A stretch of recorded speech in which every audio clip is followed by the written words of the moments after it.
going to be creating some creative background effects here. This is all in vector. It's scalable 100%. If you were to do this in Photoshop, it looks like Photoshop work.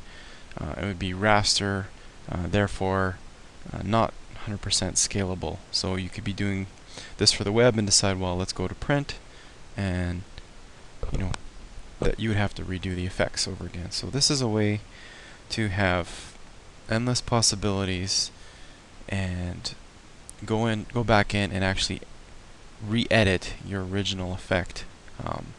I encourage you to just save all these effects that you create as you go and create a little library. The main objective of the videos I'm doing here are basically to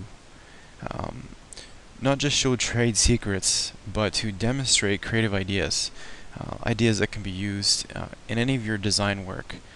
At times we get ruts, I personally do, for new ideas and need some inspiration.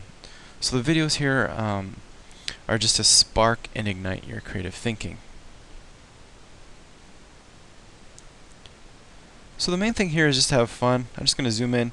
You might see some artifacting, a little bit of kind of a pixelation as I move around here, but I just kind of want to zoom in and show you what I've done. This was actually done for this tutorial just for you, just to show you some cool effects you can do.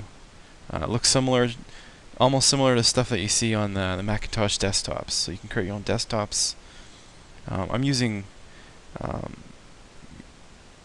you'll see what I mean. You might want to come back and review, but as you can see here, I'm using linear and radial gradient effects.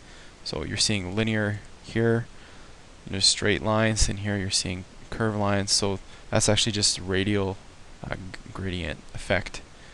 You'll see what I mean. Go ahead and actually just zoom back out of here again and just start over here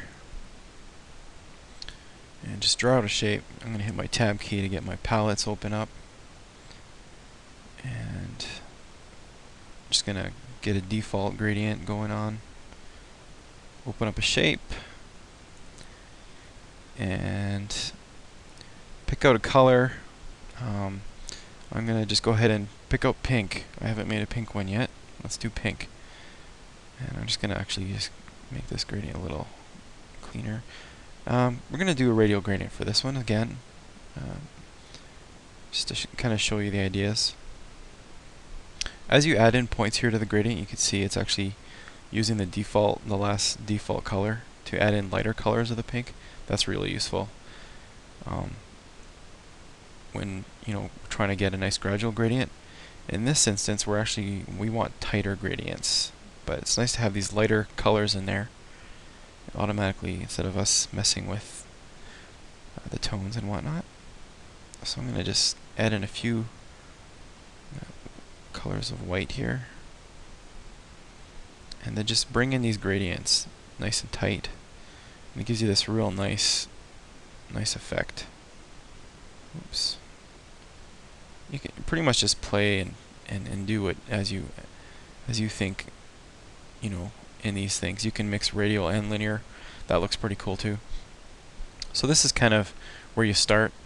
The next thing here is the appearance palette. And the appearance palette, you might have seen it kicking around before and just close it because it was just in your way. You're trying to get work done. This thing is just, what is this thing? I just use it maybe to, to just turn off my effects or something like that. But it's actually a lot more powerful and a lot more fun than a lot of people think. And the way to look at this appearance palette, which is right here, and to find it, it's Windows Appearance. The way to look at this, and I just closed it, is almost like the layers. Think of it like layers, and also an effects editing tool as well. Really the possibilities are endless with the appearance. So in the appearance palette, having the object selected, go ahead and duplicate this And once you duplicate that, look for the transparency palette, which I have hidden in the cluster of palettes I have open here. And try different overlay modes. Soft light seems to look nice. You can even adjust opacity and just manipulate the gradient, and you have an instant effect. And yeah, the whole point of these is just have some fun and be experimental. It seems to be, every time you do this, it seems to do something totally different for me. It's pretty cool. This is starting to look like a rose almost.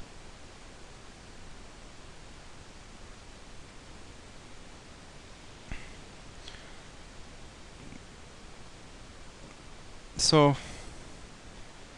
that's basically it. That's basically sums it up for that. You can go ahead and click on these in each individual appearance and edit them. You can delete them, modify them. I won't go in too much about the appearance palette. It'll just make this video a lot longer.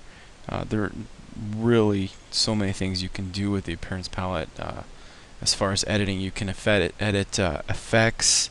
You can edit outlines. So if you want to do, multiple outlines around text, you can, making sure that you have outlines, thicker outlines behind thinner outlines in this stack of order here. It'll just have amazing results. Feel free to email me with any questions or suggestions. My email is design@lyletrush.com. Distribute this video, share it with your friends, share the creative inspiration.